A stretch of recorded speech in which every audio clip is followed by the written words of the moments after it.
Ever wonder why sometimes your thoughts lead you down a rabbit hole of worry, doubt, and fear? It's not just you. We all fall into these mind traps.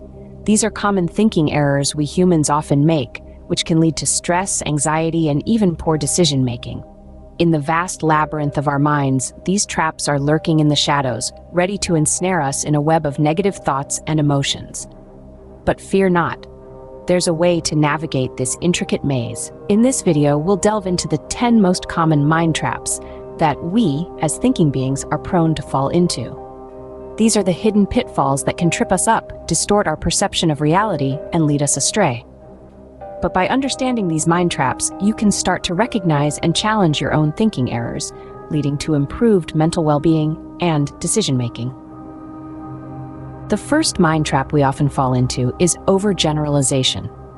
Now, what does this mean? Well, it's when we take a single negative event or piece of information and apply it broadly to other unrelated situations. Picture this. You flunk a test and suddenly you're thinking, I'm terrible at everything.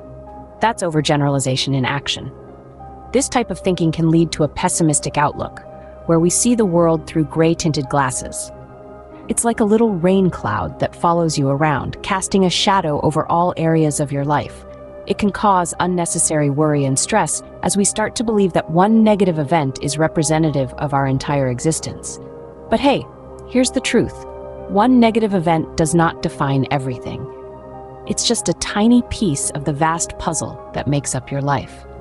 So, next time you find yourself falling into this mind trap, take a step back and remind yourself, one negative event doesn't define everything. The second mind trap is catastrophizing. Now let's picture this. You're about to head into a meeting and you're feeling a bit nervous. Suddenly, your mind starts racing with thoughts of every possible thing that could go wrong. You imagine stumbling over your words, the room laughing, and your boss firing you on the spot. This, my friends, is catastrophizing. The act of blowing things out of proportion and imagining the worst possible outcome. Catastrophizing can lead to heightened anxiety, making it difficult for you to think clearly and make rational decisions. It's like a snowball effect. The more you let your mind dwell on these catastrophic outcomes, the larger and more overwhelming they become. But here's the thing. These disaster scenarios are not predictions of the future. They are just thoughts, and thoughts are not facts. So the next time you find yourself catastrophizing, remember, the worst-case scenario is not the only scenario. The third mind trap is negative filtering. Picture this. It's like having a pair of glasses, but instead of helping you see clearly, they only let through the negative aspects of your world, completely disregarding the positives. This is what negative filtering does to your perception of reality. It's a mind trap that focuses solely on the downsides, the setbacks, and the disappointments, while completely ignoring the accomplishments, the progress, and the joys. Imagine being in a beautiful garden, but only seeing the weeds. You miss out on the blooming flowers, the butterflies, and the sunshine. Negative filtering can lead to a distorted view of reality, fueling feelings of unhappiness, dissatisfaction, and even despair. It can make you feel like you're constantly living under a storm cloud, even on the sunniest of days. But remember, there's always more than what meets the eye. There's beauty and goodness in every situation, even when it's hard to see. So, don't forget to count your blessings. The fourth mind trap is dichotomous thinking.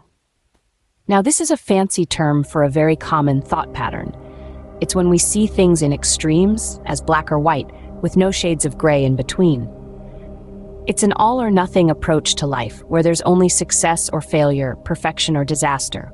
Dichotomous thinking can set us up for a world of dissatisfaction, as it creates unrealistic and rigid expectations. For example, if you think that a perfect day must be sunny, you'll never appreciate the beauty of a rainy day.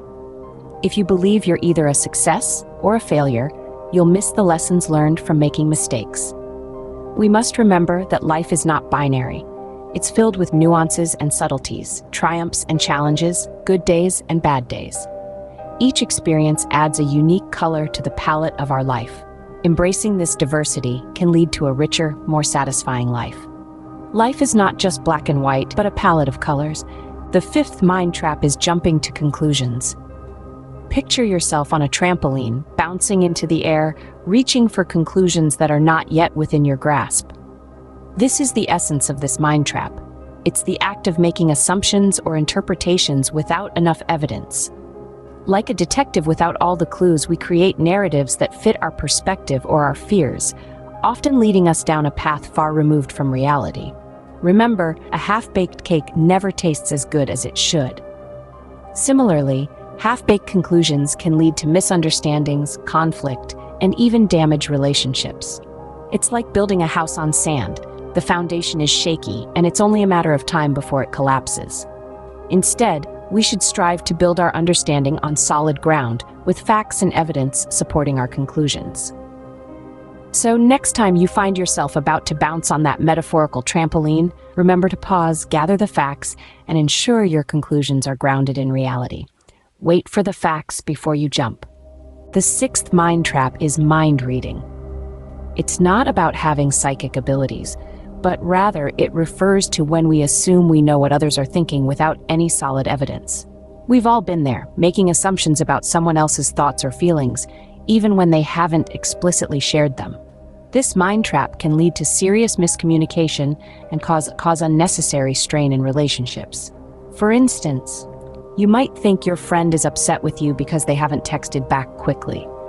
But in reality, they might just be busy or having a bad day. Remember, guessing what's going on in someone else's mind is like trying to hit a moving target while blindfolded. You're likely to miss, and the assumptions you make could create misunderstandings or even conflict. The solution is simple, but it requires practice. Ask, don't assume. Communication is key in any relationship. You're not a mind reader, so don't assume. The seventh mind trap is emotional reasoning. This is when we base our perception of reality on our current emotions. It's like wearing colored glasses that tint everything we see. For instance, when we're feeling blue, the world can seem full of sadness and despair. And when we're on cloud nine, everything appears rosy. But here's the twist. Our emotions are not always an accurate reflection of reality. They are influenced by a myriad of factors, including our physical health, past experiences, and even the weather. By relying solely on our emotions to inform our beliefs and decisions, we can easily fall into a trap of irrational thinking. Consider this scenario. You're feeling anxious about a presentation and you conclude, "I'm going to fail." But remember, anxiety is not a crystal ball. It doesn't predict the future. It's simply a feeling, and feelings are ever-changing. So next time you find yourself caught in the grip of emotional reasoning, remind yourself, feelings are not facts, they are transient. The eighth mind trap is should statements. Now, what do we mean by this? Well, it's when we use words like should, must, or have to, either in relation to ourselves or others.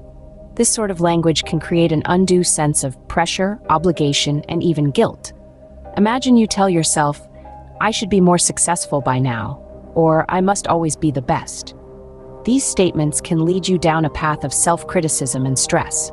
The same applies when we direct these should statements towards others.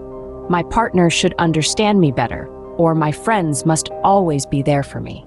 This can breed resentment and strain relationships. The key here is to recognize these should statements for what they are, a form of mental coercion. They create unrealistic expectations and foster negativity.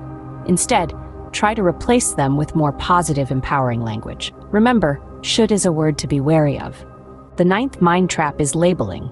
Just as we attach labels to cans of soup or files in a cabinet, we sometimes fix labels onto ourselves or others based on a single characteristic or event. It's like defining an entire ocean by one wave.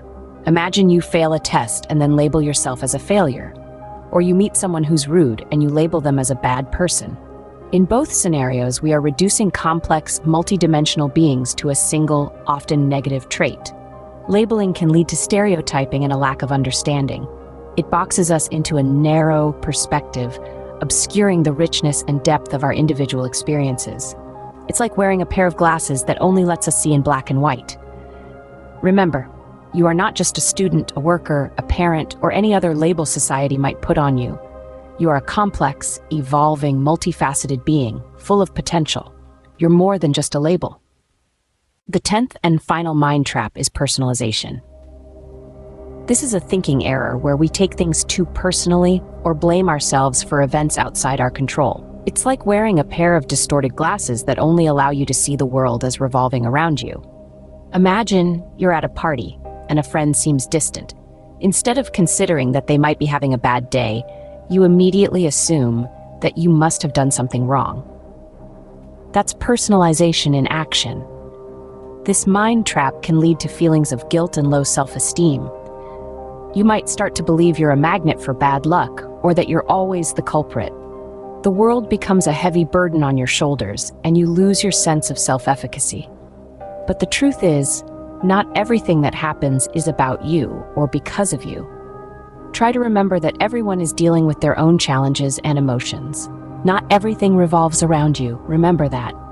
To recap, the 10 common mind traps are overgeneralization, catastrophizing, negative filtering, dichotomous thinking, jumping to conclusions, mind reading, emotional reasoning, should statements, labeling, and personalization.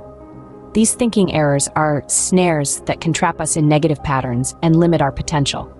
They can affect our perspective, our relationships, and our overall well-being. The key to breaking free from these mind traps lies in cognitive behavioral techniques.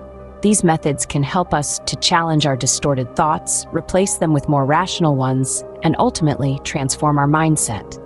For instance, we can counter overgeneralization by looking for exceptions, or challenge dichotomous thinking by finding the gray areas in our lives. Recognizing these mind traps is crucial.